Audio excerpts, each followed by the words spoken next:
জানিয়ে দেব এই মুহূর্তে গুরুত্বপূর্ণ সব আপডেট আন্তর্জাতিক সংবাদ। প্রথমেই জানিয়ে দেব এবার ইসরায়েলকে নিশ্চিহ্ন করার প্রস্তুতি নিচ্ছে পাকিস্তানের সেনারা। এরপর দেখছি পরমাণু কর্মসূচি নিয়ে ইরান দিল নতুন ঘোষণা। আর জানিয়ে দেব যে কোনো মুহূর্তে আবারও পূর্ণমাত্রায় হামলা চালানোর হুঁশিয়ারি ইরানের। এবং সর্বশেষ থাকছে ইসরায়েলের গুরুত্বপূর্ণ হাজারো ছবি ভিডিও ইরানের দখলে, আতঙ্কে যুক্তরাষ্ট্র। এতক্ষণ শুনছিলেন সংবাদ শিরোনাম, এখন বিস্তারিত। তবে তার আগে অনুরোধ থাকবে এই ভিডিওটিতে একটি লাইক এবং কমেন্ট করে জানিয়ে দিন কোন জেলা থেকে বা কোথা থেকে আপনি আমাদের এই ভিডিওটি দেখছেন এবং শুনছেন। এই খবর এখন সবারই জানা যে ইরানের সঙ্গে যুদ্ধবিরতির জন্য পাকিস্তানকে ট্রাম্প প্রশাসন চাপ দিচ্ছিল। মুখে মুখে ইরানের সভ্যতা ধ্বংসের হুমকি দিলেও ট্রাম্প নিজেই মনে মনে চাইছিল যুদ্ধবিরতি।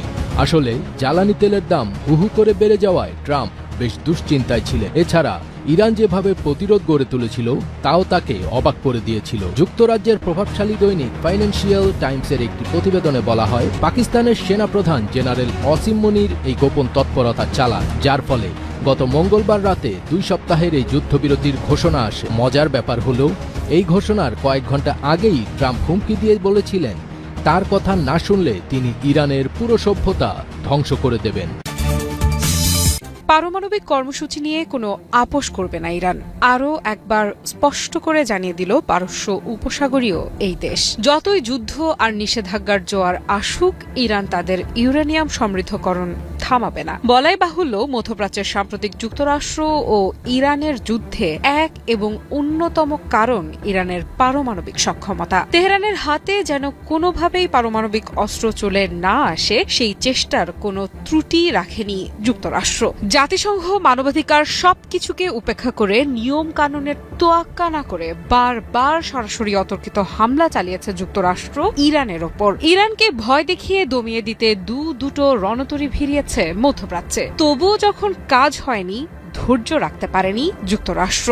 যুক্তরাষ্ট্রের প্রেসিডেন্ট ডোনাল্ড ট্রাম্প ভেবেছিলেন 2-1টা বোমা হামলা আর হুমকিতেই মধ্যপ্রাচ্যে চিরতরে বন্ধ হয়ে যাবে ইরানের পারমাণবিক সম্ভাবনা। সেই অনুযায়ী একাধিক পোস্ট করেন এই মার্কিন প্রেসিডেন্ট।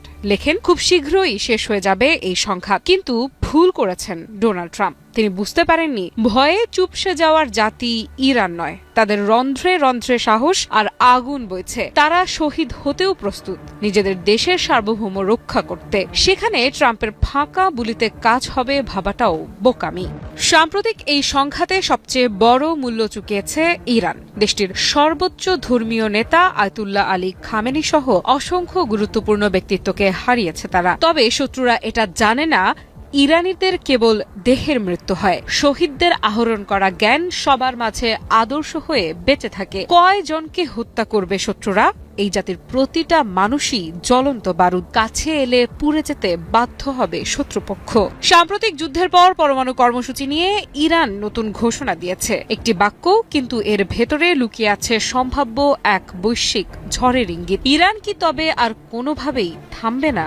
যখন যুক্তরাষ্ট্র বারবার বলছে ইরানকে ইউরেনিয়াম সমৃদ্ধকরণ করতে দেয়া হবে না, ঠিক তখনই ইরান উল্টো পথে হাঁটার সংকেত দিল। চলমান শান্তি আলোচনা যেখানে থেমে আছে পারমাণবিক ইস্যুতে, সেখানে আলোচনার আগেই নিজেদের অবস্থান চূড়ান্ত করে ফেলেছে ইরান।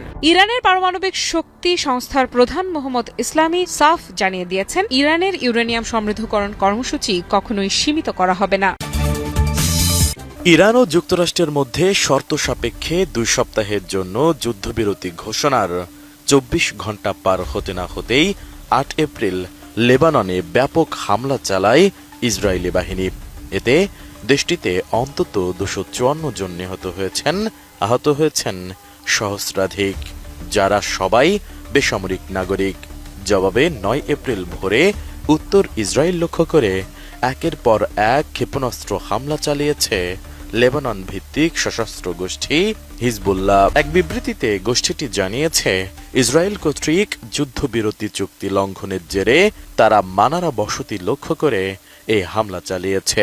হিজবুল্লাহ স্পষ্ট করে দিয়েছে তাদের এই পাল্টা আক্রমণ ততক্ষণ পর্যন্ত অব্যাহত থাকবে যতক্ষণ না লেবানন ও দেশটির জনগণের ওপর মার্কিন ও ইসরায়েলি আগ্রাসন সম্পূর্ণ বন্ধ হচ্ছে। এদিকে যে কোনো মুহূর্তে ইসরায়েলে পূর্ণ মাত্রায় হামলা চালানোর হুঁশিয়ারি দিয়ে ইরানের এক জ্যেষ্ঠ নিরাপত্তা কর্মকর্তা প্রেস টিভিকে জানিয়েছে যুদ্ধবিরতি ভঙ্গ করে ইসরায়েল পরিস্থিতিকে অস্থিতিশীল করে তুলছে, যা বিশ্ববাসী দেখছে।